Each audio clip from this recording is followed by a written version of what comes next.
My name is Shirley Smuckler, and you know, with a name like Smuckler, you have to be good.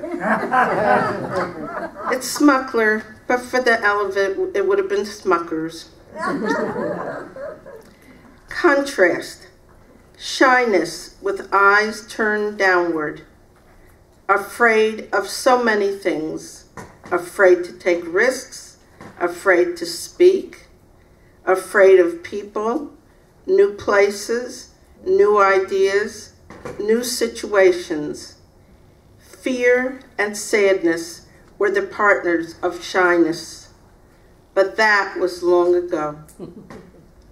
Outgoing with eager eyes wide open, ready for so many things, ready to take risks, ready to speak out, ready to meet new people, travel to new places, be assertive, get needs met. Courage and joy are partners of outgoing. Warm and welcoming, vibrant and vivacious are the new adjectives. This is now, this is the new me.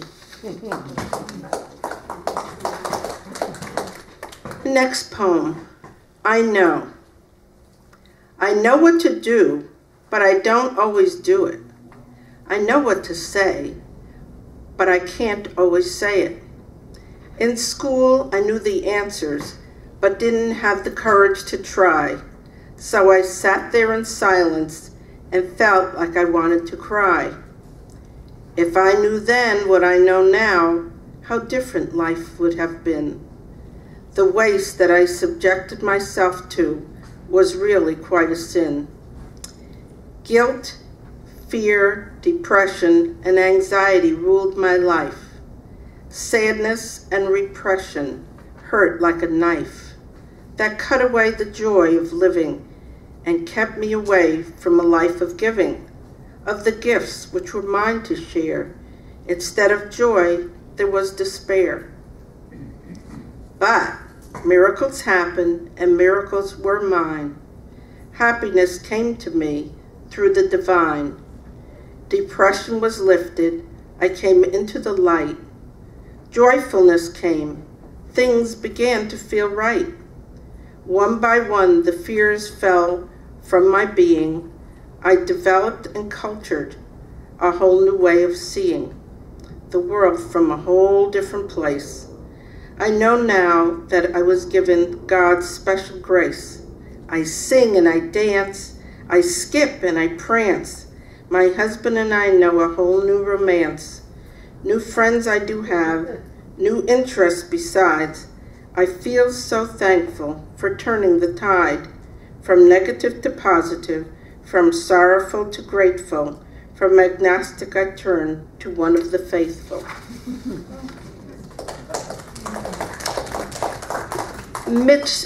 Mismatch.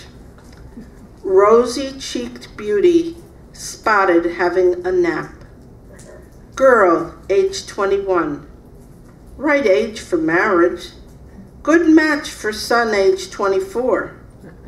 Rosy-cheeked beauty, innocent and sweet. Son, wild, drinks, smokes, runs around. Boy's father thinks marriage will calm him down. They marry. 30 years passed. Beauty faded. Age, rage, terror, misery, illness, abuse taken their toll. Hair straggly, eyes lifeless, teeth missing, heavy body burdensome, breasts hung like huge pillows, legs mapped by varicose veins. Neither beauty nor sweetness calmed her husband. Alcohol won, womanizing won, abuse won. She was freed from misery by an early death. She was my mother.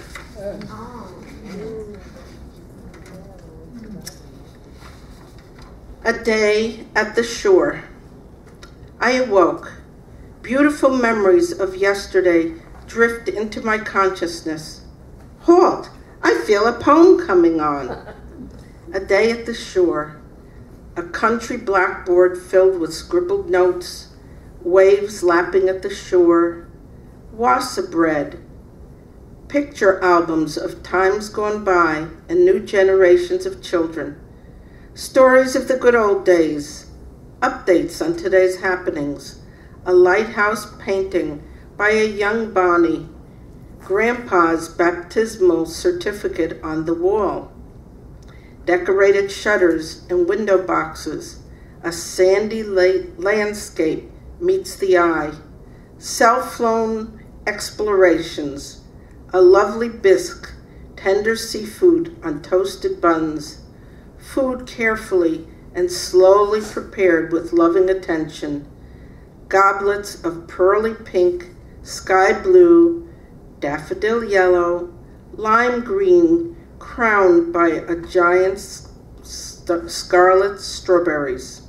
A sleepy sailboat drifts by, like time, a day of intimacy with special cousins, a day that shall linger in our memories, time to remember, time we'll cherish. The stranger. Who is this stranger I live with? I don't recognize the moodiness, the quietness. Is this the same man who drove across Europe with no confusion, who now forgets our destination? I avoid the warnings of friends old and new, who give me the advice for which I never asked. I avoid the labels I don't want to hear. I want time to stand still. I don't like words like inevitable or progression.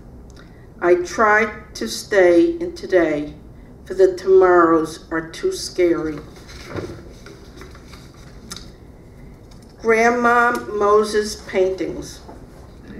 Sleigh riding, quilting bees, candle making, sheep shearing, harvesting hay, sugaring off maples. Such were the subjects of Grandma Moses. Canvases, a study of simplicity highlighted by primary crayon colors.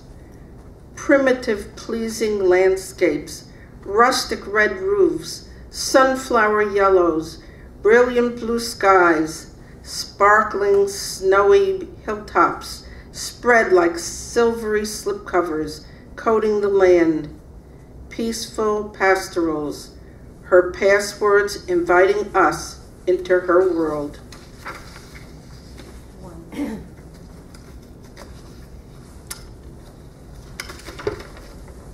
Poems are like flowers. Poems are like flowers. They start with the seed of an idea. The soil in which they grow are the plethora of words which dance in our heads. Our tools, a simple pen and paper. Poems grow slowly, requiring patience, fertilizer derived from surrounding ourselves with other poets, attending poetry workshops, and reading the work of other poets. Time passes, words flow. We watch its progress lovingly as it emerges. The poem is born, we admire it, we caress it, we fall in love with it. The swollen loose-leaf notebook of my poems is my garden.